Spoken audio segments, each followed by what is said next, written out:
Good morning সুপ্রিয় শিক্ষার্থীরা, আশা করি তোমরা ভালো আছো এবং তোমরা তোমাদের পড়াশোনা ঠিকভাবে চালিয়ে যাচ্ছ। প্রিয় শিক্ষার্থীরা, আমরা কাজ, শক্তি ও ক্ষমতা এই অধ্যায় শুরু করেছি। এই অধ্যায়ের উপর একটি ক্লাস নেওয়া হয়েছে। আজকে এই অধ্যায়ের উপর দ্বিতীয় ক্লাস। তোমাদেরকে বলেছিলাম যে অধ্যায়টি খুবই গুরুত্বপূর্ণ, তাই না? তো আমরা গত ক্লাসে জেনেছি যে কাজ, শক্তি, এ পর্যন্ত আলোচনা করা হয়েছে কাজ কাকে বলে, কাজ কত প্রকার ও কী কী, তাই না? কাজের একক কী, তো এইসব বিষয় নিয়ে আলোচনা করা হয়েছে। তোমরা সেগুলো আশা করি বাসায় ভালোভাবে পড়েছ, কারণ আমাদের অবশ্যই সময়ের কাজ সময়ে করতে হবে। আজকে আমরা আরও কিছু বিষয় নিয়ে আলোচনা করব। তো সময় নষ্ট না করে আমরা আলোচনা শুরু করি। শুরুতে যান্ত্রিক শক্তি কাকে বলে? যান্ত্রিক শক্তি, তোমরা যান্ত্রিক শক্তির বিষয়টি অনেক আগে থেকে জানো যে যান্ত্রিক শক্তি কাকে বলে। যে কোনো বস্তুর মধ্যে তার গতি, অবস্থান এবং ভৌত অবস্থা, এইগুলো মনে রাখবে। পয়েন্টগুলো কি কি? গতি, অবস্থান বা ভৌত অবস্থার জন্য কাজ করার যে সামর্থ্য বা শক্তি সঞ্চিত থাকে, কাজ করার যে সামর্থ্য থাকে, তাকে বলা হয় যান্ত্রিক শক্তি। তার মানে প্রত্যেকটা বস্তুরই কাজ করার সামর্থ্য আছে, তাই না? তাহলে তার গতি, অবস্থান বা ভৌত অবস্থার জন্য কাজ করার যে সামর্থ্য থাকে তাকে বলা হয় যান্ত্রিক শক্তি। এখন এই যান্ত্রিক শক্তির দুটি রূপ রয়েছে, যেগুলো আমাদের আরও জানা। সেটা হলো বিভব শক্তি আর গতিশক্তি। বিভব শক্তি আর একটা আছে যে অভিকর্ষ বিভব শক্তি, অর্থাৎ অভিকর্ষ বলের জন্য যেটা হয় সেটিকে বলা হয় অভিকর্ষ বিভব শক্তি। তাহলে যান্ত্রিক শক্তির কয়টা রূপ? দুইটি রূপ, বিভব শক্তি ও গতিশক্তি। তাহলে তোমরা যান্ত্রিক শক্তি কাকে বলে সেটা বুঝলা। এখন বিভব শক্তি কাকে বলে, তাই না? বিভব শক্তির সংজ্ঞাটা কি সেটি একটু বোঝার চেষ্টা করো। আচ্ছা, তার আগে আমরা গতিশক্তি নিয়ে আলোচনা করব। কোনো গতি, অর্থাৎ গতির কারণে যে কাজ করার যে সামর্থ্য অর্জন করে, কোনো বস্তু গতিশীল থাকার জন্য কাজ করার যে সামর্থ্য অর্জন করে, ঠিক আছে, তাকে শক্তি বা শক্তি অর্জন করে তাকে বলা হয় গতিশক্তি। গতিশীল না হলে কিন্তু হবে না, এখানে স্থির অবস্থায় হলে হবে না। গতিশক্তির সমীকরণ হলো EK equal to half M V square, অর্থাৎ ভর ও বেগের বর্গের, ভর ও বেগ, অর্থাৎ এখানে গতিশক্তি বেগের বর্গের সমানুপাতিক আর ভরেরও সমানুপাতিক। তার মানে কোনো বস্তুর বেগ যত বেশি হবে তার গতিশক্তি তত বেশি হবে, ভর যত বেশি হবে তার গতিশক্তি তত বেশি হবে, তাই না? আচ্ছা, আমরা শক্তির একক কি? জুল। তাহলে গতিশক্তির এককও জুল। শক্তির একক জুল, গতিশক্তির এককও জুল। গতিশক্তি ও ভরবেগের মধ্যে সম্পর্ক। গতিশক্তি ও ভরবেগের মধ্যে, ভরবেগ কাকে বলে? ভর ও বেগের গুণফলকে ভরবেগ বলা হয়। তাহলে এই ভরবেগ আর গতিশক্তির মধ্যে কি সম্পর্ক? তোমরা একটু আগে একটু লিখলা যে আমরা জানি গতিশক্তির সমীকরণ হলো EK equal to half M V square, অর্থাৎ এটাকে এইভাবে লেখা যায় ভি স্কোয়ার বাই টু, ঠিক আছে। এখন যদি আমি উপরে নিচে একটা এম দিয়ে গুণ করি তাহলে কত হবে? M square V square by two m, তাই না? তো এম স্কোয়ার ভি স্কোয়ারকে আবার কী লেখা যায়? M v whole square by two m. আর এম ভি মানে কি? ভরবেগ। এটির পরিবর্তে আবার কী লেখা যায়? P, p square by two m. তো এইভাবে আমাদের করতে হবে, তাই না? শুরুতে গতিশক্তির সমীকরণ লিখতে হবে। হ্যাঁ, গতিশক্তির সমীকরণ আমরা লিখলাম। আমরা জানি গতিশক্তি EK equal to half M V square বা M square V square by two M, মানে কি উপরে নিচে এম দিয়ে গুণ করা হয়েছে, কিন্তু এম ভি হচ্ছে বস্তুটির ভরবেগ, অর্থাৎ ভর ও বেগের গুণফল। সুতরাং ইকে ইকুয়াল টু কী হবে? P square by two m. তাহলে আমরা বাংলায় কি লিখতে পারি? বাংলায় সুতরাং গতিশক্তি ইকুয়াল টু কী হবে?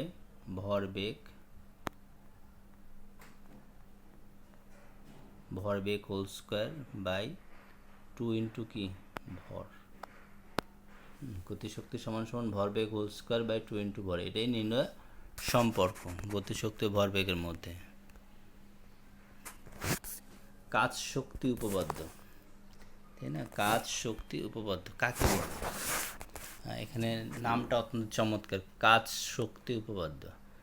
আচ্ছা, তাহলে সংজ্ঞাটা হলো যে কোনো বস্তুর উপর প্রযুক্ত বল দ্বারা কৃত কাজ, কোনো বস্তুর উপর প্রযুক্ত বল দ্বারা কৃত কাজ বস্তুটির গতিশক্তি পরিবর্তনের সমান। এই তত্ত্বটি অর্থাৎ একেই বলা হয় কাজ শক্তি উপপাদ্য।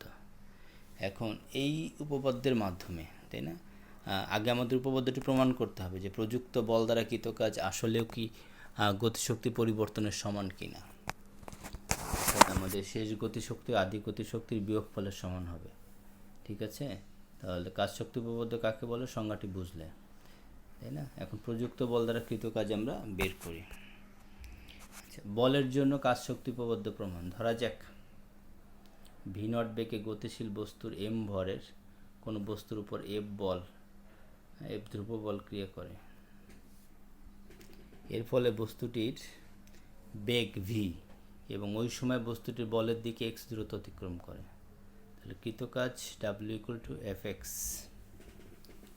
আবার একটু দিয়াটা দেখো যে ভি নট বেগে গতিশীল এম ভরের কোনো বস্তুর উপর এফ ধ্রুব বল ক্রিয়া করে। এর ফলে বস্তুটির বেগ হয় ভি এবং ওই সময় বস্তুটি বলের দিকে এক্স দূরত্ব অতিক্রম করে। তাহলে কৃত কাজ W equal two F x.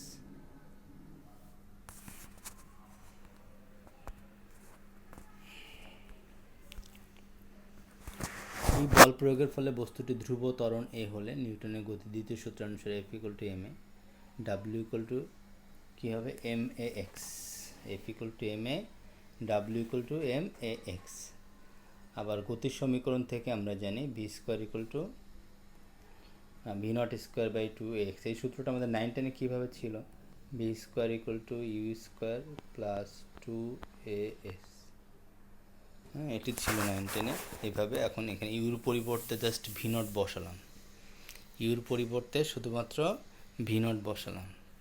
তাহলে আমরা এখানে এক্সের যে মানটি বের করলাম v square minus V naught square by 2, তাহলে আমাদের এখানে মানটা কি দাঁড়ায়?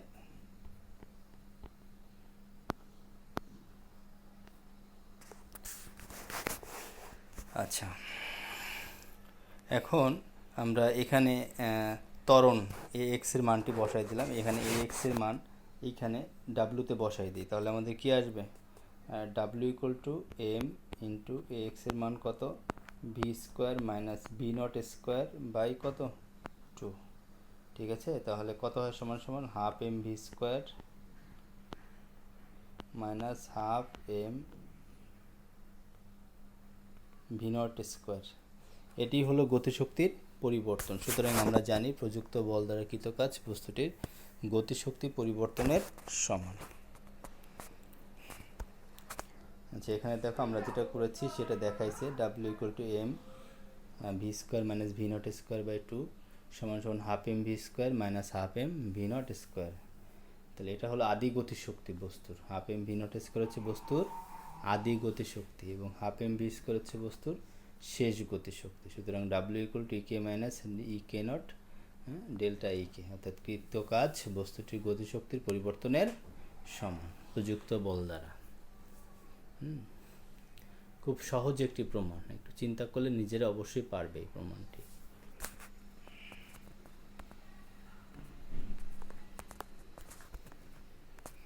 বিভব শক্তি বা স্থিতিশক্তি, তাই না, সেটা কাকে বলে?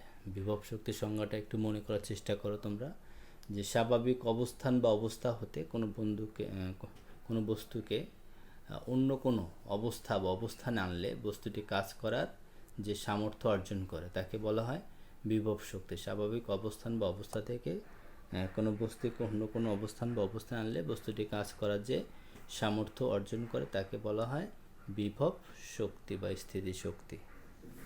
ঠিক আছে, এখন ধরো যে একটা এম ভরের একটা বস্তুকে ভূপৃষ্ঠ থেকে, এম ভরের একটি বস্তুকে ভূপৃষ্ঠ থেকে এই উচ্চতায় উঠালাম, তাহলে এই উচ্চতায়, তাহলে কৃত কাজ কী হবে? এম জি এইচ, তাই না? বাট সেটা কী হবে, প্লাস না মাইনাস? অবশ্যই মাইনাস। অভিকর্ষজ বিভব শক্তি, আমরা একটু আগে শুধু বিভব শক্তি নিলাম, এখন হলো অভিকর্ষজ বিভব শক্তি, যেটা অভিকর্ষ বলের কারণে হবে, তাই না? অভিকর্ষ বলের কারণে। তাহলে এটার ব্যাখ্যাটা কি? ধরা যাক এম ভরের কোনো বস্তুকে ভূপৃষ্ঠ থেকে এইচ উচ্চতায় ওঠানো হয়, তখন অভিকর্ষ বলের বিরুদ্ধে কৃত কাজ হচ্ছে বস্তুতে সঞ্চিত বিভব শক্তির পরিমাপ। হ্যাঁ, এখানে এম ভরের বস্তুটিকে এইচ উচ্চতায় ওঠানো হচ্ছে, যেভাবে ওঠানো হোক না কেন, প্রত্যেক ক্ষেত্রেই কৃত কাজ বের করতে হবে। সুতরাং অভিকর্ষ বিভব শক্তি ইকুয়াল টু অভিকর্ষ বলের বিরুদ্ধে কৃত কাজ, এফজিএস। তার মানে অভিকর্ষ বলের বিরুদ্ধে কাজ করলে কী হবে? Minus MGS. ঠিক আছে, এখানে মাইনাস এমজিএস হওয়ার কথা অভিকর্ষ বিভব শক্তি। আচ্ছা, এখানে মাইনাসটা দিই নাই। সংরক্ষণশীল বল কাকে বলে? সংরক্ষণশীল বল কাকে বলে? যে বলকে সংরক্ষণ করা যায় তাকে বলা হয় সংরক্ষণশীল বল। হ্যাঁ, কি বলো তোমরা? সংরক্ষণশীল বল কাকে বলে? এখানে সংরক্ষণশীল বল হলো যে কোনো একটা কণা একটি পূর্ণ চক্র সম্পন্ন করে, কোনো একটা কণা একটা পূর্ণ চক্র সম্পন্ন করে আদি অবস্থানে ফিরে আসলে কণাটির উপর যে বল দ্বারা কৃতকাজের পরিমাণ কি হয় বা সম্পাদিত কাজের পরিমাণ শূন্য হয়। কোনো একটি কণা পূর্ণচক্র সম্পন্ন করে আগের অবস্থায় ফিরে আসলে যে বল দ্বারা কণাটির উপর কৃতকাজের পরিমাণ শূন্য হয়, সেই বলকে বলা হয় কি? সংরক্ষণশীল বল। আচ্ছা, এখন সংরক্ষণশীল বল, আর তাহলে অসংরক্ষণশীল বলের সংজ্ঞাটি কি হবে? অসংরক্ষণশীল বল তখন কি বলবো আমরা? যে কোনো একটি কণা একটি পূর্ণ চক্র সম্পন্ন করে আগের অবস্থায় ফিরে না আসলে কণাটির উপর যে বল দ্বারা সম্পাদিত কাজের পরিমাণ শূন্য হবে না, সেই বলকে বলা হবে অসংরক্ষণশীল বল। সংরক্ষণশীল বল ও অসংরক্ষণশীল বল। তো তোমাদের যদি বলে যে এই দুটি বলের মধ্যে পার্থক্য লিখো, সংরক্ষণশীল বল ও অসংরক্ষণশীল বলের মধ্যে পার্থক্য লিখো, তখন তোমরা কি পারবে? হ্যাঁ, যে সংরক্ষণশীল বলের ক্ষেত্রে শক্তি নিত্যতা সূত্র বজায় থাকে, কিন্তু অসংরক্ষণশীল বলের ক্ষেত্রে শক্তি নিত্যতা সূত্র বজায় থাকে না, তাই না? সংজ্ঞা দিলে একটি। তো এইভাবে অনেকগুলো পার্থক্য দেওয়া যাবে, যেগুলো তোমরা আশা করি পারবা। আচ্ছা, তো আমরা সংরক্ষণশীল বল অসংরক্ষণশীল বলের কথাও বললাম, যে কোনো একটা কণা পূর্ণচক্র সম্পন্ন করে আদি অবস্থানে ফিরে আসলে কণাটির উপর যে বল দ্বারা সম্পাদিত কাজের পরিমাণ শূন্য হয় না, তাকে বলা হয় অসংরক্ষণশীল বল। আমাদের সংরক্ষণশীল বল এবং অসংরক্ষণশীল বল খুবই গুরুত্বপূর্ণ। ঠিক আছে, খুবই গুরুত্বপূর্ণ। তো প্রিয় শিক্ষার্থী বন্ধুরা, আমাদের আলোচনা আজকে এই পর্যন্তই থাকবে। আমরা আজকেও অনেক কিছু নিয়ে আলোচনা করলাম, সংজ্ঞা টাইপের কিছু প্রশ্ন নিয়ে আলোচনা করলাম, কিছু অনুধাবনমূলক প্রশ্ন ছিল সেগুলো নিয়েও আলোচনা করলাম। তোমাদের আশা করি আলোচনাটুকু ভালো লেগেছে। তো তোমরা যেহেতু প্রথম বর্ষের শিক্ষার্থী, তোমাদের এখন অনেক কিছু বোঝার আছে, কিভাবে কি পড়াশোনা করলে এসএসসিতে ভালো রেজাল্ট করা যায়। তোমরা তোমাদের যে বড় ভাই বোন রয়েছে, অর্থাৎ সেকেন্ড ইয়ারের শিক্ষার্থীরা, তাদের সাথে যোগাযোগ করবে, তারা কিভাবে পড়াশোনা করছে, সেদিকে খেয়াল রাখবে। আর সবাই ভালো থাকো, সুস্থ থাকো, তোমার কোনোভাবে যেন পড়াশোনার ক্ষতি না হয় সেদিকে খেয়াল রাখবে। তোমরা তোমাদের পড়াশোনা ঠিকভাবে চালিয়ে যাও, ঠিক আছে? এবং কোনোভাবে সময় নষ্ট করবে না। ধন্যবাদ জানাই সবাইকে।